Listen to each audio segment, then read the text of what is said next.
From the Soaking Newsroom, here's your weekly local news recap. I'm Stephen Vier. On Saturday night, July 9th, a 12-foot aluminum boat with no motor and 2 crab fishing occupants capsized off Normandy Park Cove, spilling the occupants into the cold waters of Puget Sound. Noting the situation, neighbors with paddle boards hit the water and went to the aid of the boat's occupants, who were both brought safely to shore. Burien Normandy Park Fire Chief Mike Mars told the B-Town blog, "A lot of things went well on this call." The chief said that a rescue boat was able to launch quickly and that a fire department rescue swimmer was deployed to help the paddleboarders bring the boaters to shore. It is unknown what caused the boat to capsize. Officials said the boat was later recovered and towed to the Des Moines Marina. Photos at waterlandblog.com. On Friday, July 8th, the organization Discover Burien alerted local business owners to a scam involving a woman who was trying to collect large donations from Burien businesses. The woman is reportedly claiming that the donations will be used to purchase Burien's old firehouse building, located at 15100 8th Avenue Southwest, so that it can be converted into a wellness center on behalf of the city. Discover Burien's notification states that, quote, "This person does not have any involvement with the city of Burien, and this has been confirmed by city staff. If you feel you have been a victim of fraud, please contact the Burien Police Department." Details at btownblog.com. In January, a King County jury found that the city of SeaTac improperly blocked K&S Corporation from developing a park and fly facility near the Puget Sound Transit Station, and ruled that $9.5 million was owed to the company owned by Gary Kingen and his wife. The money was for economic damages due to the city's stalling tactics, as well as other tactics in not allowing development of property near the Puget Sound Transit Station. Then on July 8th, another approximately $9 million was assessed by King County Superior Court Judge Richard McDermott in a decision on an additional matter that the jury did not consider during the initial trial. Expressing his outrage over the total $18.5 million judgment against the city, citizen Joel Wachtel told the city council at their July 12th regular meeting, "That's a lot of money." He said that Judge McDermott verbally told the court on July 8th that the, quote, "city attorney's office participated in this profound and unacceptable pattern of deception that violates the rules of professional conduct that is totally and completely unacceptable to this court." Wachtel continued to quote from the judge's ruling, this time about city staff. The judge spoke of bad faith, delays, ulterior motives, and broken promises to K&S by city staff that, in the judge's words, actually undermined and circumvented K&S's attempts to get its park and fly facility approved.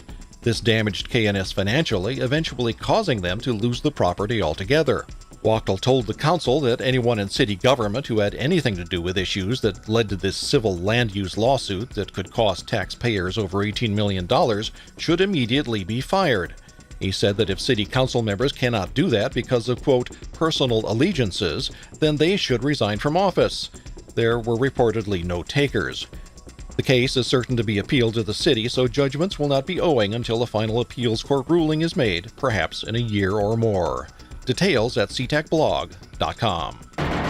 A lawsuit filed by a survivor and family of a woman killed in a fiery 2-car accident in Burien a week before Christmas 2013 has been settled out of court with the help of a mediator, according to papers released after a Freedom of Information request by the B-Town blog.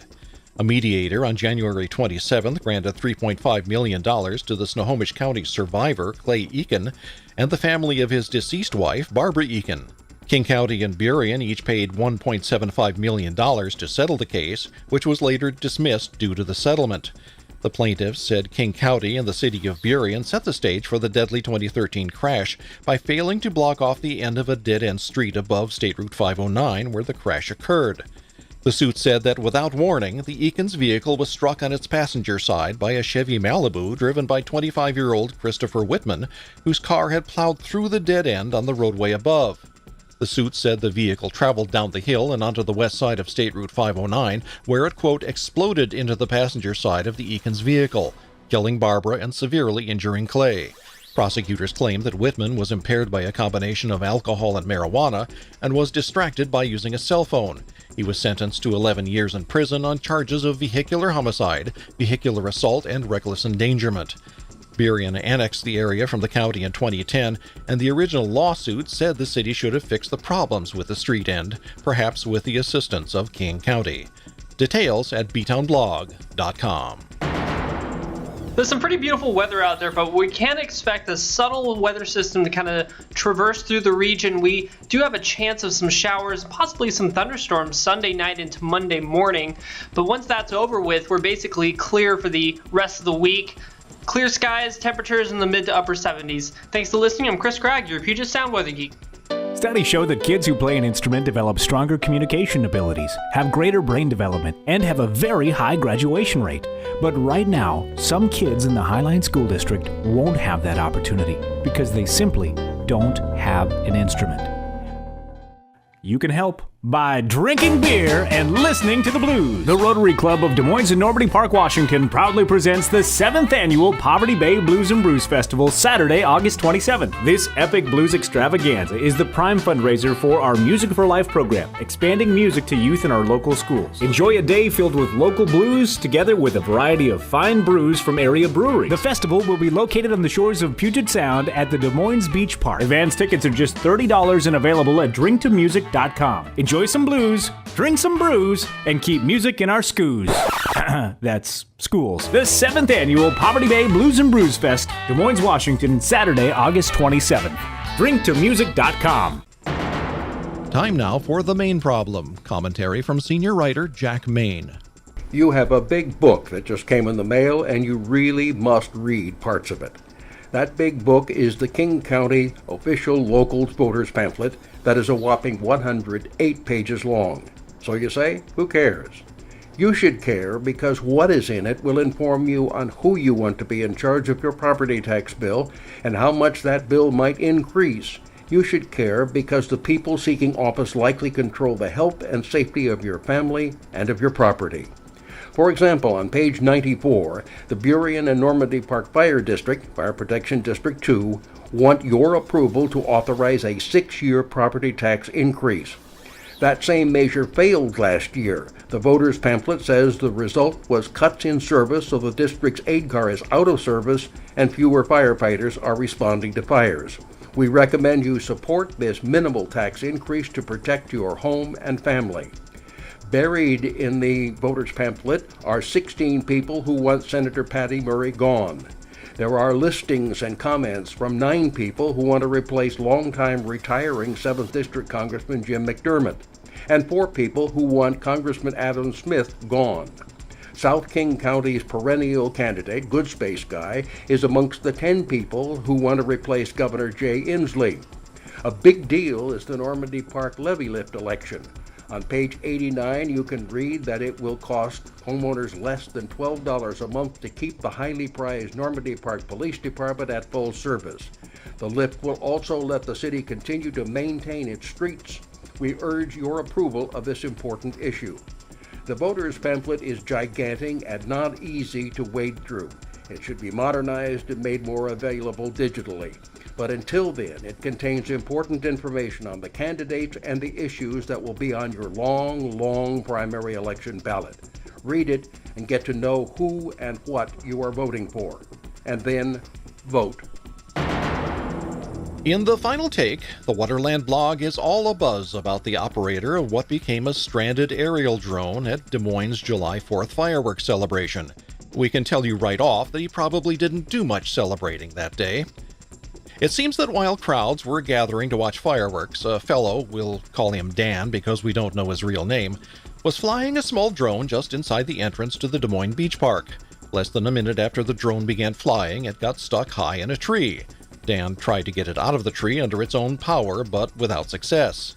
Marshalling his resources, Dan decided to climb the tree to retrieve his stranded drone, but he apparently didn't realize he was about to encounter a honey of a problem. We're not talking about his stranded drone, we're talking about honeybees. Lots of them. Yes, Dan apparently didn't see the bee's nest in the lower part of the tree he was climbing, but Murphy's Law being what it is, the bees unfortunately saw him, and as it turns out, Dan is deathly allergic to bee stings.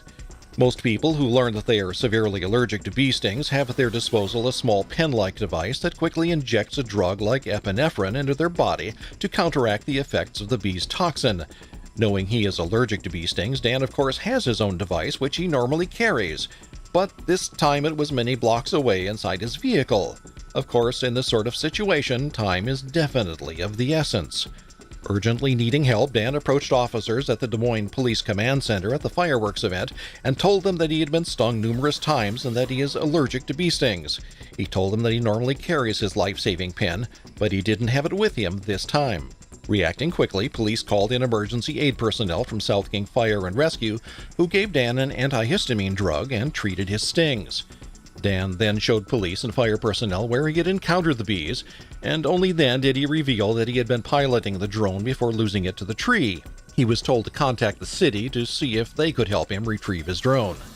Losing a valuable possession and almost being done in by honeybees should be problem enough for anyone for one day. But Dan, or whatever his real name is, could have been severely stung again. This time by the Federal Aviation Administration, who makes it clear to anyone who asks that it is quite illegal to operate a drone within 5 miles of an airport. Like Seattle-Tacoma International Airport, that's just a couple of miles away from the bees and the drone-eating tree that Dan encountered. Stephen Vierre, SoKing, Internet Radio News. SoKing News was created based on a generous grant from JLab's Encore Media Entrepreneurs Program, supported with funding from the Ethics and Excellence in Journalism Foundation and the Nicholas B. Ottaway Foundation.